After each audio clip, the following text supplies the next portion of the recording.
नमस्कार दोस्तों, स्वागत है आपका आपके अपने YouTube चैनल ऑल अराउंड देवभूमि में। जैसा कि थंबनेल में आप देख सकते हैं, आज की जो मुख्य खबरें हैं, जैसे हिमाचल प्रदेश में बारिश के लिए अलर्ट जारी, कैबिनेट के बड़े फैसले, स्कूल छात्रों के लिए बड़ी खबर और कर्मचारियों को बड़ा तोहफा।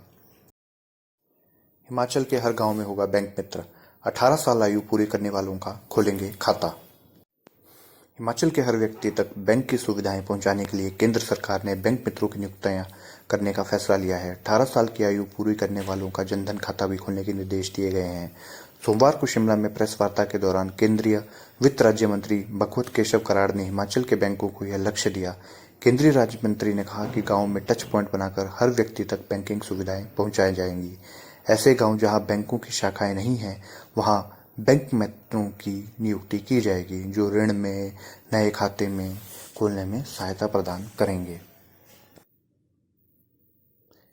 मुख्यमंत्री जयराम चुनाव संचालन और बिंदल प्रबंधन समिति के अध्यक्ष बने।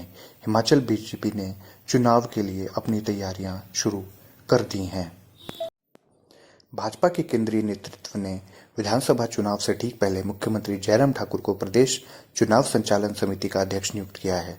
पूर्व भाजपा प्रदेशाध्यक्ष डॉक्टर राजीव बिंदल को प्रदेश चुनाव प्रबंधन समिति का अध्यक्ष बनाया। यह जानकारी भाजपा के प्रदेश महामंत्री त्रिलोक जम्वाल ने दी है। भाजपा प्रदेशाध्यक्ष सुरेश कश्यप ने सोमवार को इन दोनों प्रमुख समितियों के गठन के आदेश जारी कर दिए हैं। वहीं हिमाचल में बारिश ने हाहाकार मचा रखा है। हिमाचल में 104 सड़कों पर आवाजाही ठप है। 2 दिन के लिए बारिश का अलर्ट फिर से मौसम विभाग ने जारी किया है। तस्वीरों में आप देख सकते हैं भारी बारिश से कितना नुकसान हुआ है। हिमाचल प्रदेश के अधिकांश क्षेत्रों में सोमवार को मौसम साफ रहा। सोमवार शाम तक प्रदेश में 104 सड़कों पर वाहनों की आवाजाही ठप रही। बारिश थमने के बाद सोमवार को 72 मकान, 27 दुकानें और 74 गौशालाएं क्षतिग्रस्त हुई है। 145 बिजली ट्रांसफार्मर और 86 पेयजल योजनाएं भी बंद रही। मौसम विज्ञान केंद्र शिमला ने 24 और 25 अगस्त के लिए भी प्रदेश के कई क्षेत्रों में भारी बारिश का येलो अलर्ट जारी किया है। सोमवार को दोपहर बाद सिर्फ धर्मशाला में करीब आधा घंटा तक बूंदाबांदी हुई है।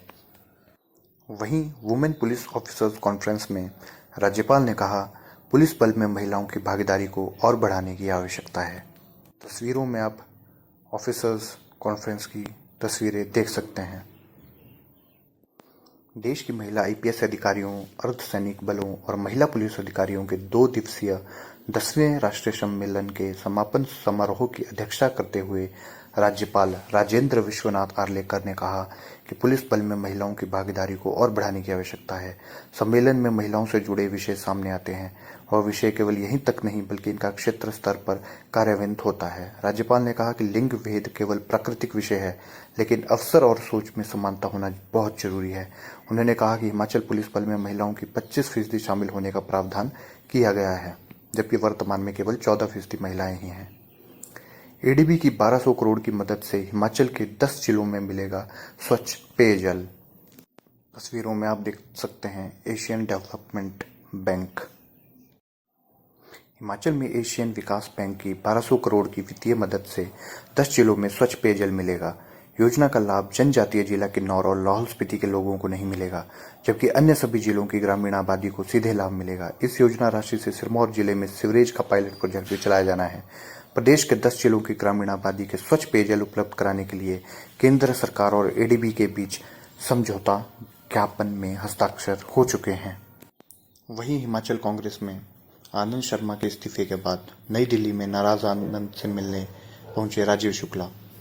राजीव शुक्ला हिमाचल में कांग्रेस के प्रभारी हैं। तस्वीरों में आप देख सकते हैं हिमाचल प्रदेश के कांग्रेस प्रभारी श्री राजीव शुक्ला। कांग्रेस के वरिष्ठ नेता एवं पूर्व केंद्रीय मंत्री आनंद शर्मा की नाराजगी दूर करने के लिए एआईसीसी महासचिव और प्रदेश प्रभारी राजीव शुक्ला ने नई दिल्ली में उनसे मुलाकात की। आनंद के प्रदेश कांग्रेस संचालन समिति के अध्यक्ष पद से इस्तीफा देने के बाद उनसे मिलने पहुंचे हैं। इस्तीफे का एक कारण आनंद की प्रभारी से नाराजगी भी बताई जा रही है। कांग्रेस नेता राजीव शुक्ला ने आनंद शर्मा से मुलाकात के बाद ट्वीट भी किया। उन्होंने कहा कि मैं राज्य का प्रभारी हूं, उनसे मिलना मेरी जिम्मेदारी है। वो पार्टी के प्रति समर्पित है और उन्हें कोई समस्या नहीं है। अगर कुछ है तो स्पष्ट किया जाएगा। उधर प्रदेश कांग्रेस संचालन समिति के अध्यक्ष पद से इस्तीफा देने के बाद आनंद शर्मा 24 अगस्त को शिमला पहुंच रहे हैं।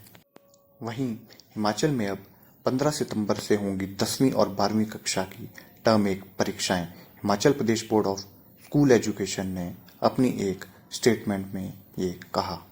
तस्वीरों में आप देख सकते हैं हिमाचल प्रदेश स्कूल शिक्षा बोर्ड का परिसर जो कि धर्मशाला में है। हिमाचल प्रदेश स्कूल शिक्षा बोर्ड की 10वीं व 12वीं के नियमित विद्यार्थियों की फर्स्ट टर्म की परीक्षाएं 15 सितंबर से शुरू होंगी।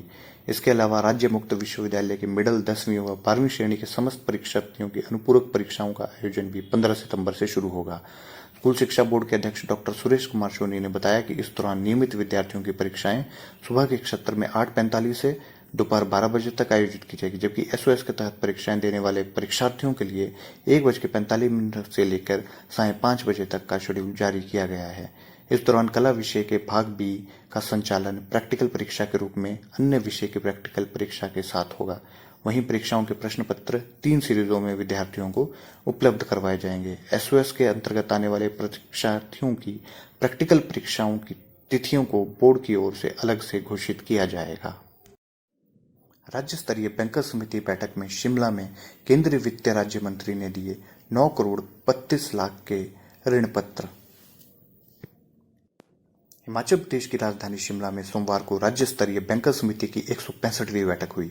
इसकी अध्यक्षता यूको बैंक के प्रबंध निदेशक एवं मुख्य कार्यकारी अधिकारी सोमा शंकर प्रसाद ने की। केंद्रीय वित्त राज्य मंत्री भगवत कराड़ बैठक में मुख्य अतिथि थे। ऋण उन्मुखी कार्यक्रम में भाग लेते हुए केंद्रीय वित्त राज्य मंत्री ने लाभार्थियों को 9 करोड़ 32 लाख के ऋण स्वीकृति पत्र भी प्रदान किए। उन्होंने सरकार की आम जन के उत्थान के लिए चलाई जा रही विभिन्न योजनाओं की जानकारी भी दी। कहा कि सरकार की योजनाओं से देश में समग्र विकास हो रहा है। मुख्यमंत्री स्वावलंबन योजना के तहत हिमाचल में अभी तक 7,351 लोगों को 1,337 करोड़ रुपए के ऋण स्वीकृत किए जा चुके हैं। यह योजना नए उद्योगियों के लिए बहुत ही लाभकारी है। वहीं एचआरटीसी पेंशनर्स में रोष है क्योंकि उन्हें समझौते के बाद भी नहीं मिली है पेंशन। विश्वासघात का जड़ा है आरोप। एचआरटीसी पेंशनर्स की पेंशन का मुद्दा अब गर्मा गया है। एचआरटीसी पेंशनर्स को सरकार द्वारा लिखित समझौता करने के बाद भी पेंशन नहीं दी गई है। एचआरटीसी पेंशनरों के साथ हुई बैठक में लिखित में समझौता किया गया था कि एचआरटीसी पेंशनर्स को महीने की 7 तारीख से पहले पेंशन प्रदान की जाएगी, लेकिन एचआरटीसी पेंशनरों को अभी तक पेंशन नहीं मिली है। महीने की 22 तारीख हो चुकी है, लेकिन अभी तक पेंशन प्रदान नहीं की गई है। ऐसे में इन्हें परेशानियों से 2-4 होना पड़ रहा है। त्योहारी महीना होने के बावजूद बिना पेंशन ही गुजारा करना पड़ रहा है। कई पेंशनरों को परिवार चलाना भी मुश्किल हो गया है।